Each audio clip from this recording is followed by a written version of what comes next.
Welcome, welcome, welcome. Folks, this is why sometimes it's tough to be a Mets fan.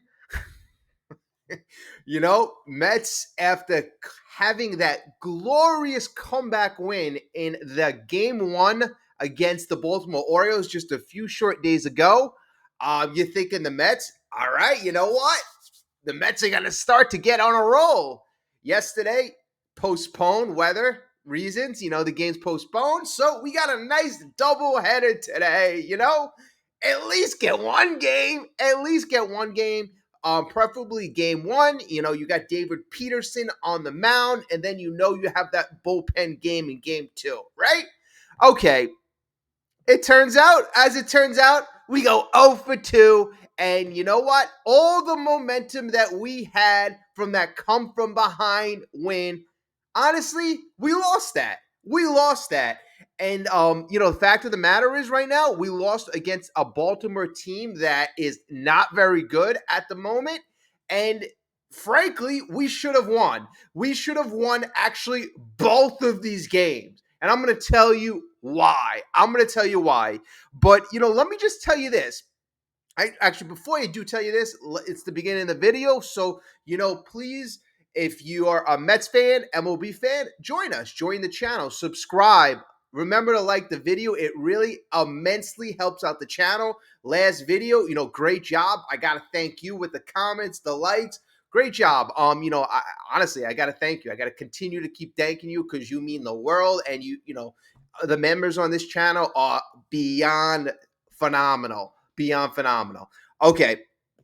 All right. So let's get to this game because, as I was about to say, pretty soon with this New York Mets ball club, there will be no excuses. No excuses. My last video 2 or 3 days ago, I said this is a very hard team to figure out. You go a year, best team in baseball, then you have a horrible second half of June, then you right the ship. Now, in the last couple of days, you lose 2 out of 3 to Baltimore. And honestly, you should have lost all 3 games to Baltimore if not for that miraculous comeback win a few short days ago. So, not very good baseball in the last couple of days. And what I'm alluding to, no excuses. And what I mean by that is pretty soon, within the next couple days, you will have your starting rotation intact. Sean Manaea, back. Kodai Senga, back. David Peterson, congratulations. The all-star David Peterson in your rotation. You have Holmes in the rotation. You have Frankie Montas back. You will have a full starting rotation for the first time all year.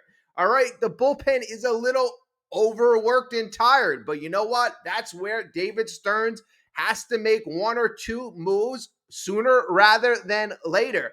But you know what? I'm not going to give them any excuses because on the offensive side, we virtually have everybody healthy as well. Alonso, Lindor, you have Soto, you have everybody in that lineup that's of value, healthy.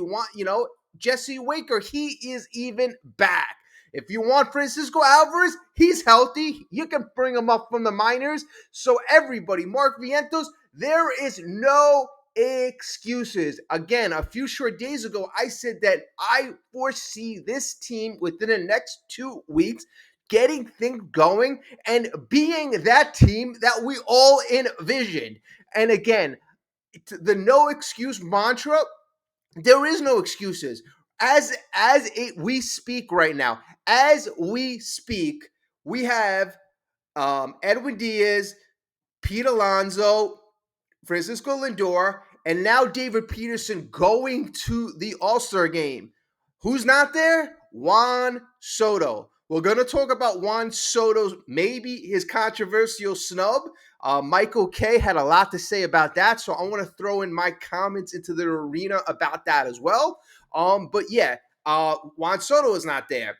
And as this video is going on, I want you to think about two things. Think about 2 things. Number one, think about in today's doubleheader, whether it be game one, game two, think about the moment in each of those games where you said it is over, we are going to lose. We are going to lose because there were two moments, one in game one and one in game two, that really I kind of put my head down and I'm like, we're going to lose it. We're going to lose it because it has seemed that this team is a very emotional team, very emotional and very unsteady. So we have to really steady the ship.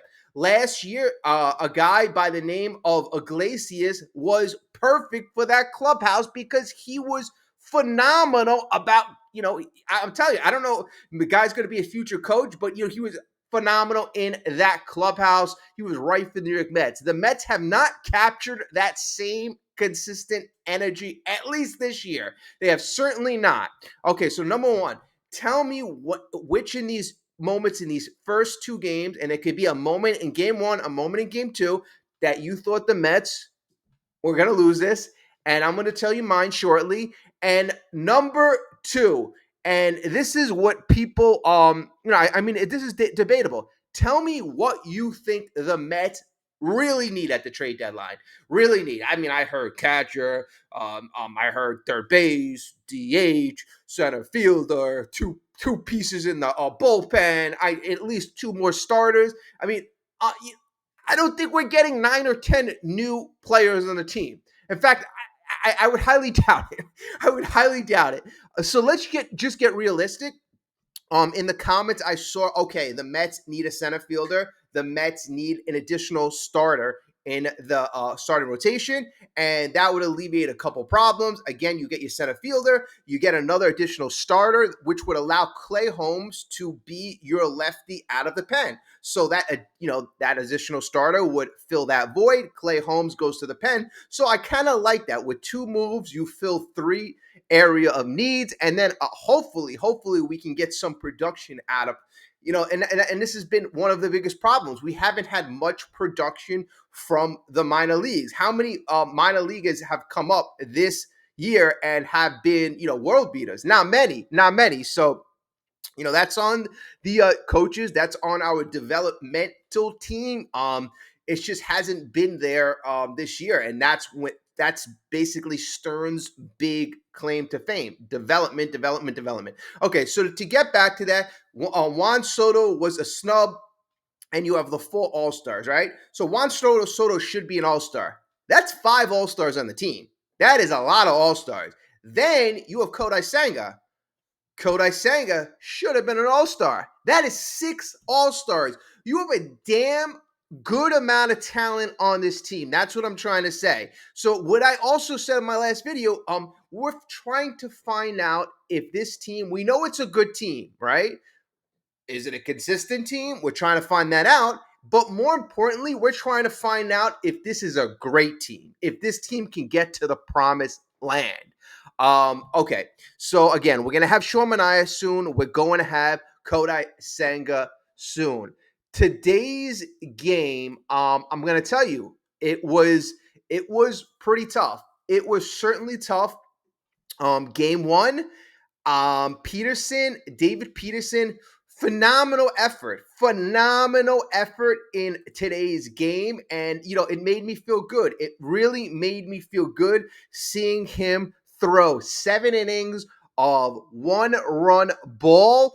He gave 5 hits, but the thing that I liked about this performance, that I'm like, this man's an all-star. He had 0 walks, folks. He had 0 walks. So David Peterson, great job. Okay, so, who do you bring in for the 8th? You bring in Ryan Stanek. And Ryan Stanek gives up 1 hit, 4 walks. 4 walks he gives up. 4.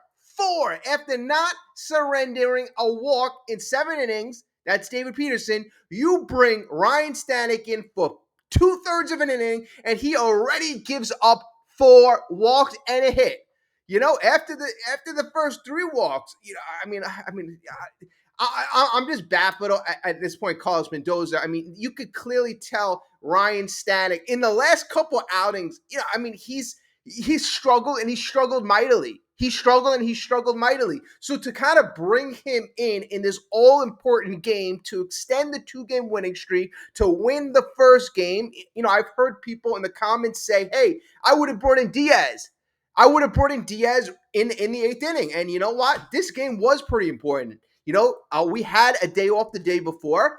Maybe that wouldn't have been such a bad deal if it's Diaz for 2 or Ryan Stanek in between in a 1-run game. That's another thing we have to consider. This was a 1-run game in the 8th inning. So Carlos Mendoza, I'm not very happy with. I am not very happy with. And but I remember I said, what's that moment in each game where I put my head down? Well, the moment in game 1 came in the 1st inning. It came in the 1st inning of this game. And unfortunately, this set the tone for, I would say, the series, the 2-game series. You had Brandon Nimmo start the game off with a single. Then you had Francisco Lindor, very good at bat, and he walks. All right, so it's first and second. Juan Soto gets up to the plate. Then the next pitch, Juan Soto's first pitch, it's a pass ball. So now it's second and third. Second and third, no outs. Second and third, no outs. And you have Juan Soto at the plate. And this is the 1st inning of the first game of game 1, right? So what do? You gotta at least score that run on third at the very least. At the very least. Preferably you want to score the 2 runs on base, but at least score the guy on third. You have 3 outs. 3 outs. You have your all-star Juan Soto, you have your all-star Pete Alonso, and you have Jesse Winker. All right, what happens? Juan Soto strikes out. Pete Alonso strikes out. And then Jesse Winker, weak pop-up to the shortstop. And, honestly, right then and there, it should have at least been a 1-run game, possibly a 2-run game.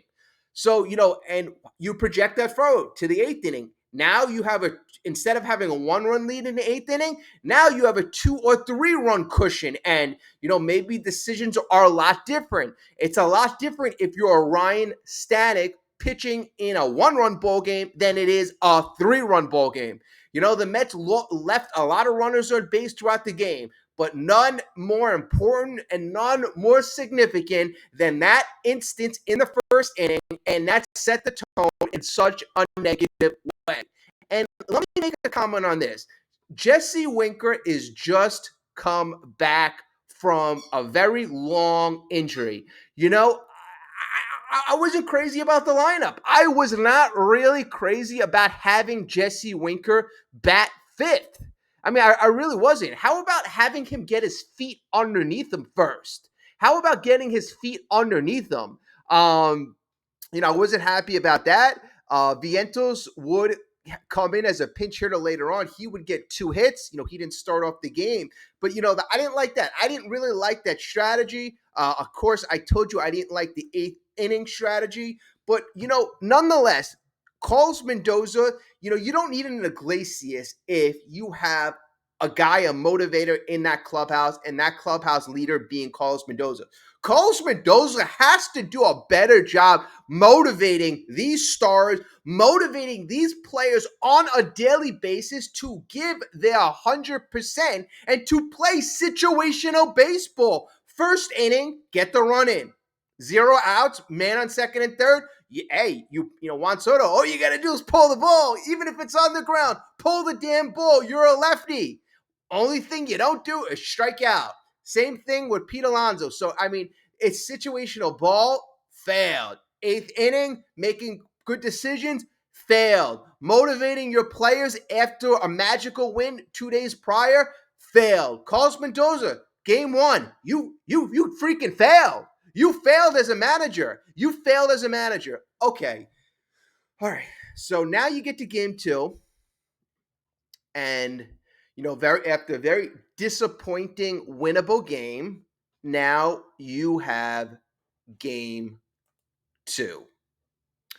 And the Mets would end up losing this game 7-3. 7-3. But this is a game where there was one inning where they gave up 3 runs, in my opinion, that they shouldn't give up 3 runs. So I'm gonna go over that. Okay, so this game was our bullpen game. We knew this was the bullpen game. This was not a surprise. This was the bullpen game. Waddle pitched the first 3 innings.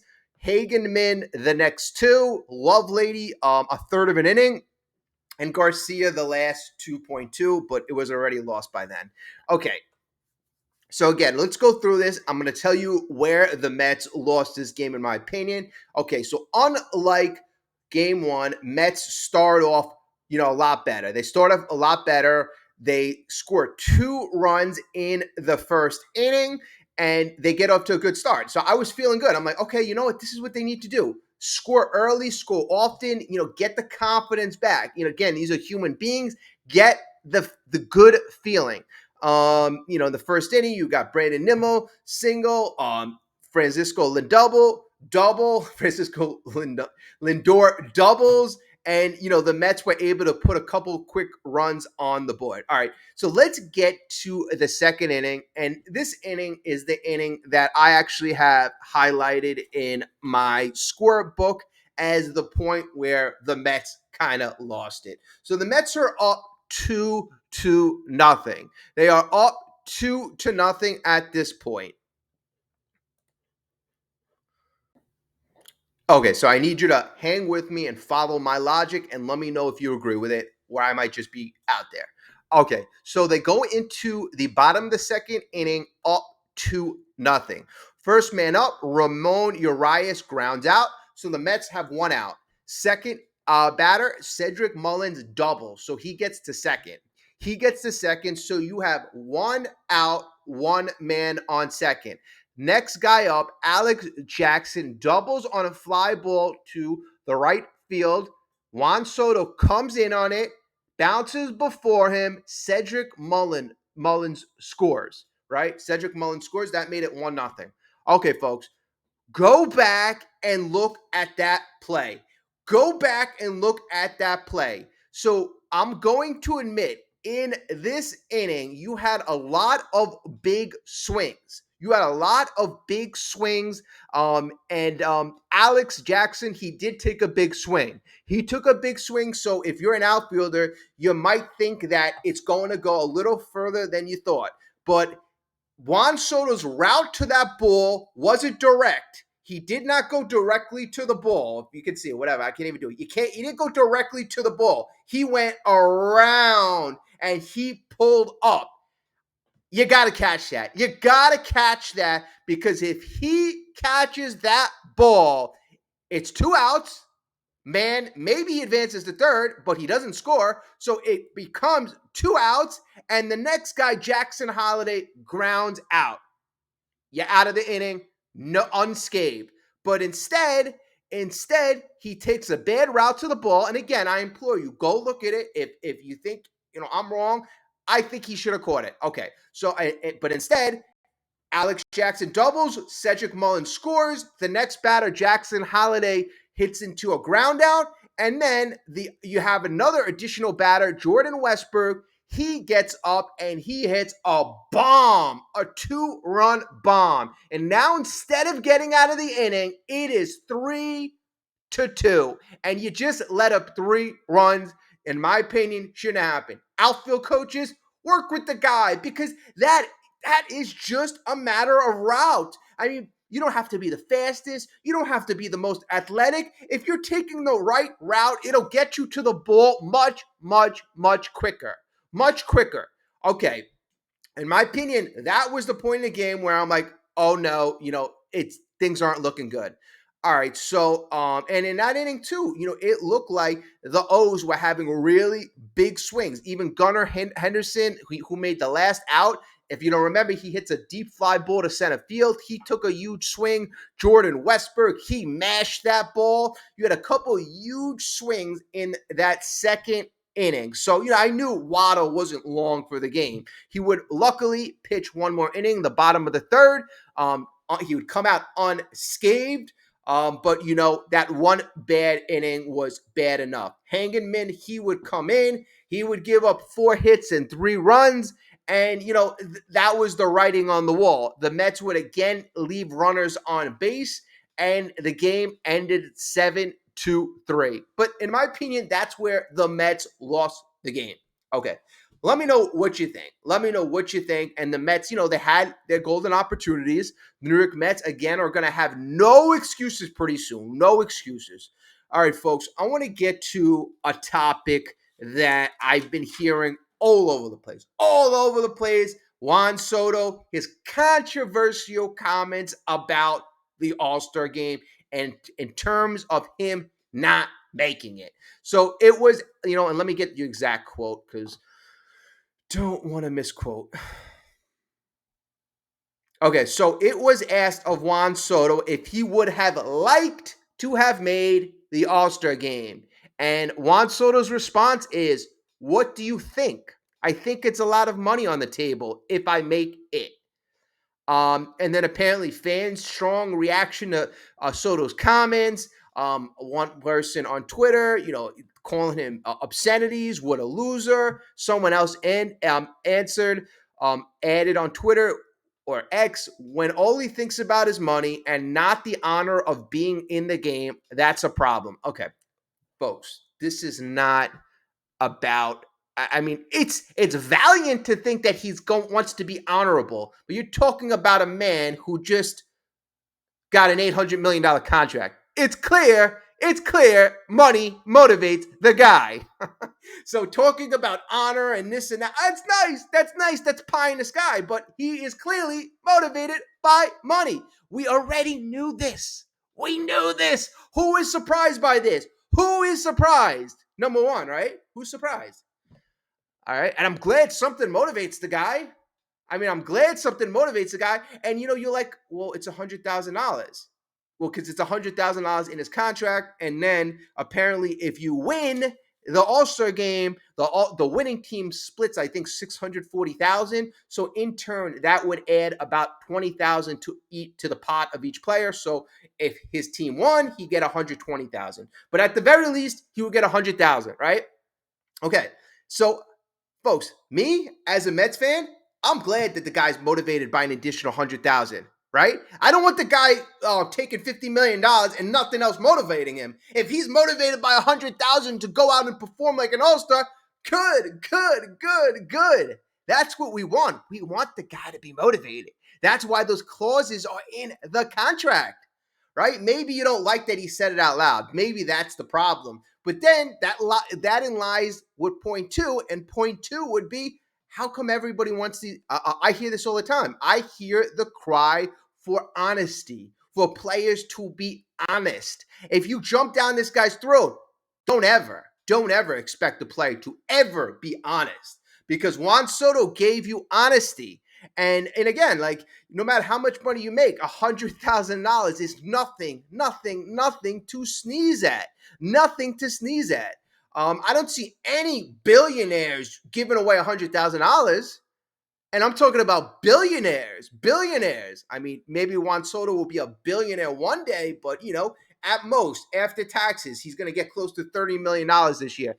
A lot of money, not a billionaire.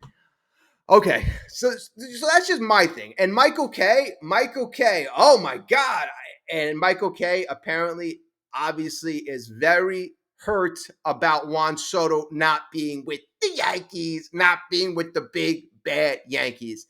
And so, I mean, he just went all off about this. And I could see saying it is one thing. There's a way you could be honest and not, sound hurtful. That's the one thing that, I kind of, and I'll tell you my thing. Like, I'm trying to be objective with the reasoning, but the one thing that bothers me, here's the one thing that bothers me. You have a lot of hard working families, individuals. You have a lot of people, whether you have a family or not, it's expensive, damn expensive to support the New York Mets, right? That's one thing. It is very expensive to support this team. So, when, I guess hearing all this money kind of like just bandied about I just guess it offends. It would be offensive. It would be offensive. I mean, it's not really offending me personally, but I could see where those comments by Juan Soto could be construed as a bit offensive. But in actuality, to me, it doesn't really bother me that much. It really doesn't, because I like honesty and I like my guys to be motivated. And if he's still motivated by those incentives in the contract, great job. Steve Cohen, Scott Boras, putting those in the contract and making sure this guy's motivated. And yes, he should be motivated by the $50-60 million itself. But how many times have we seen these guys sign these big contracts and then all of a sudden, they're just different players? So, all right, that's my take. It wasn't as big of a deal as a guy like Michael K made it out to be. All right, so the next topic.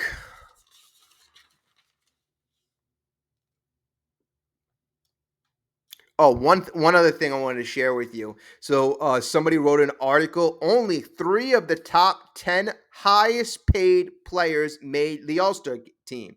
So they have Soto in there making 50 million. Wheeler made it. He makes 42 million a year. Judge made it, makes 40 million. DeGrom makes 40 million. But the other guys on the list, Rendon didn't make it, 38 million. Correa didn't make it, 37 million. Trout didn't make it, 37 million. Cole didn't make it, 36 million. And Altuve didn't make it, 33 million. So then the premise of the article is, do we have a problem? Do we have a problem? Well, I mean, it's for years and years that we've always had a problem with overpaying a few guys, giving a couple guys bad contracts. I mean, the contracts that I see are obviously bad. You got Rendon, that's a bad contract. That would be a problem. And I mean, that's really Rendon is the only real egregiously bad one. You have Cole, who's injured. Soto should have made it. So that's 5 people right there that, Cole didn't have a chance. So that's 5 people on the list. Altuve, he could have made it. He could have made it. Trout, he's getting older. He's getting older. Correa, he's had his issues.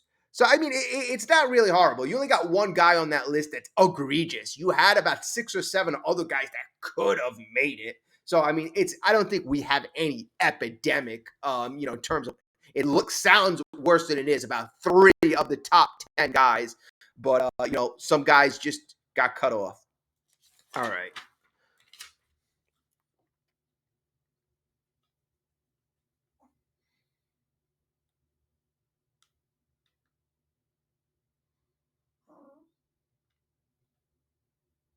Okay, so let's talk about what the Mets really, really, really, really, really need. Because, like I opened up this video, you can't. It's unlikely that you're going to get another catcher, get another third baseman, get another DH, get another center fielder, get another 1 or 2 starters, get another 1 or 2 guys under the. I mean, honestly, things happen, but that just to me seems like a high ask.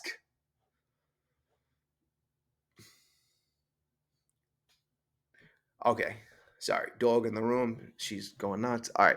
Okay, so that to me seems like a bit of a high ask. So if you look at our situation right now, what do we really need? So I'm going to go the priority. I think we need right off the bat an upgrade at center field. I'm going to say that. So I'm going to agree with the person that said we definitely need a center fielder. That's number one. We definitely need an upgrade at center field. In turn, that'll helpfully, be an upgrade in the lineup as well. Give us another bat. That's number one. And we need a lefty out of the bullpen. Number two. And we need, I mean, we're going to have hopefully our starting rotation back soon. I would like another starter, right? So, before that, we would need another starter, another reliever, and at least another bat, and that bat preferably a center fielder. I would say that's my top 3 right now. Top 3, get another starter. I mean, I like an upper echelon guy. I'm not sure what the value that you would have to trade. If it's off the wall, then, then you pivot to, but you got to get another starter in here. We need another arm that can eat innings. That Griffin Canning role, Tyler McGill. We need another guy, even with a healthy rotation. We need another guy. We haven't had any of the youngsters come up. The Blade Tidwells, the Sproats. I mean, Sproat, has had trouble in the minors. I mean, you could pivot to a Nolan McLean. You could pivot to other youngsters, but I need a guaranteed guy as well. I need another starter. I need a lefty out of the pen, and I need an additional bat, and that bat preferably being a center fielder. So those are my three musts. I know people are, get it. You need a third baseman. You need Eugenio Suarez. You need an upgrade there. Folks, I gotta go with what I need. I have a guy in Mark Vientos. Get the guy back to what he was last year. Last year he was a beast. He was a guy who was not only a beast in the regular season, he was a beast in the playoffs. So I mean, I was super super confident. You got to get Mark Vientos' confidence up. That's coaching. That's development. Get the guy back. You already have a Suarez on your team, a young guy. And, at the very least, you develop him. You raise his value. You have something back. And then same thing goes for the catcher situation. You already have the guy there. If you deem him, broken, then okay, then you got to pivot. But if he's not broken and it's just confidence and if it's just mechanics, you got to get Alvarez back, and the Mets are currently working on that. So that's why the catcher and the third base, I'm not putting those ahead of center field. I'm not putting those ahead of reliever because we already have those guys that we can develop that have been talented in the past. If you want to get an additional, then maybe fourth, I'd say a DH. DH has been a little shaky. I'm not, obviously you had Winker hurt. Marte, he's older. So if you want to get another bat, just a DH, that could be the fourth option. But those are my first three options. In my last video, if you want to go check it out, we went over a couple center field options in that video. Jared Duran and Brian Reynolds, and O'Neal Cruz too. O'Neal Cruz. In fact, that brings me to somebody posed a trade in the comments. I wanted to address this. They proposed a mock trade. So we were trading with the Pittsburgh Pirates, the Mets getting back Mitch Keller. So listen to this: Mitch Keller and O'Neal Cruz, 26-year-old O'Neal Cruz. He can play center field, right? So that's what the Mets would be getting back. And the Mets would be giving up this package. All right. Number one, Brandon Sproat. Number two, Brett Beatty. And number three, okay, I just wanted to make sure I got the trade right. So again, we were getting back O'Neal Cruz, Mitch Keller from the Pittsburgh Pirates, and we would give up Brett Beatty, Brandon Sproat, and the third guy, Drew Gilbert. So the first thing that came to my mind is, interesting, right? Interesting. The second thing that came back to my mind is everybody that we were trading to the Pittsburgh Pirates their value was extremely down. Sproat, if we were trading him off of last year, different story. Number one player in our system, coming off a phenomenal season, his value would have been way higher. Same thing with, Gilbert, his value has been down the last year and a half. And same thing with Brett Beatty, his value is a bit down. So then I put this trade in the trade calculator, the trade values calculator, and the value of Mitch Keller and O'Neal Cruz is 60. So they gave O'Neal Cruz a value of about 30 and Mitch Keller a value of about 30. So if you're the New York Mets, you have to match that. At least according to baseball trade values, right? So Drew Gilbert, Brett Beatty, and Brandon Sproat all had a value of around 10. So the package is 60 value points coming back to the Mets, 30 value points going out to Pittsburgh, right? So there's some people screaming, don't trade Sproat, this and that. I mean, if you're the Pittsburgh Pirates, Why would you do this move? You're not getting anywhere near the value that you should be getting. So I found that a bit interesting. It's just it is what it is right now. It certainly is what it is. I think and but at the end of the day, David Stearns, that's his job. His job is creating value for players that may not have as much value at the point, and for getting talent back that on other teams. You don't want to trade high. You want to trade for guys that are coming off of a low value. That's where I think David Stearns is. He's not a guy that I envision paying a premium for guys. I mean, even Christian Yelich. Think about Christian Yelich. Christian Yelich didn't turn into the MVP Christian Yelich until he got to the Brewers. So, essentially he traded, you know, for a lower value of Christian Yelich. So if David Stearns is surveying the landscape of MLB, where is that next guy that hasn't broken onto the scene yet? That value isn't there that the New York Mets feel that they can fine tune, continue to develop, and essentially not trade back mega trade chips. That's where David Stearns has to continue, not continue, but start, because we've acquired players through free agency and developed them. Shermania, Luis Severino. We've been good at doing that, Griffin Canning, but we have to do better at acquiring talent through trades. That David Stearns hasn't really done that great yet. I mean, a guy like, that I was bringing up a hypothetical, a guy like O'Neal Cruz, who had all the talent in the world. He's still going to have a good year. He's just going to hit about 200. He's still going to have homers. He's still going to have stolen bases. There's still development issues on the defensive end as well. But maybe that's a guy that you can get at a low value and you can plug him in to be your cornerstone center fielder. The Cubs GM made a trade a couple short years ago, and they completely annihilated the other general manager.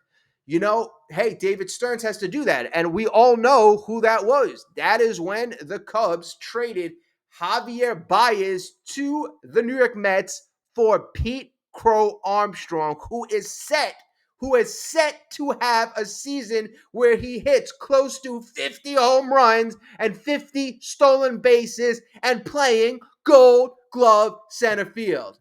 I mean, honestly, folks, honestly, I mean, we didn't learn from a few short years ago.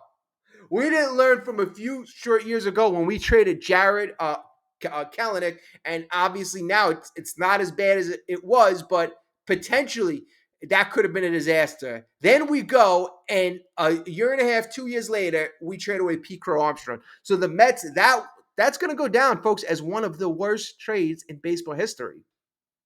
The worst, and it's recent. That trade.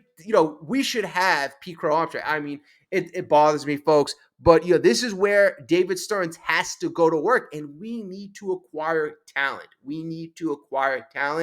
And then even it's disappointing when you think about it, because even in the the year of 2023. And we supposedly came out with a haul of players: Drew Gilbert, Ryan Clifford, Luis Angel Acuna, Marcus Vargas. The list goes really on and on and on. So far, we've seen Acuna. That's the guy we've seen the most. Other guys, Drew Gilbert, have been hurt in the minors. Ryan Clifford, he's still, we're waiting to see. I mean, that might be hopefully a big bat one day. But there's really nothing really that we can show from that huge, those potential trade chips. So, folks, all in all, David Stearns has a lot of work to do. I'm going to be putting out videos of potential trade chips. I mean, not trade chips, but potential trade scenarios of players where the Mets could target. We're going to analyze how those players would affect the Mets, how they would fit in, what potentially, I'm not sure if I'm going to go into the trade packages, but I'm definitely going to examine players. So stay tuned. I need your opinion, your thoughts. If you're listening right now, again, I want to continue to say thank you. You're what drives, you're what supports this channel. I mean, like literally, it's this day and age, they changed YouTube a bit. Now, if you notice when you go onto YouTube, yeah, you have like a random videos pop up. Then you go past those random videos and then you can find the kind of content that you like, that you follow. So, but it's harder for the content creators who don't really, have a lot of content. Unfortunately, I told you on the past couple of videos, our content hasn't been as, plentiful as I wanted it to be. But, I still got to continue to say thank you. In the last couple of weeks, I think we put out like 3 or 4 videos, not so much. Last video, we did about 2,600 views, and the prior 2 did close to 1,000. So I gotta thank you for still following the channel, still you're supporting the channel, and it really does mean a lot. So again, thank you, folks. I will talk to you very soon.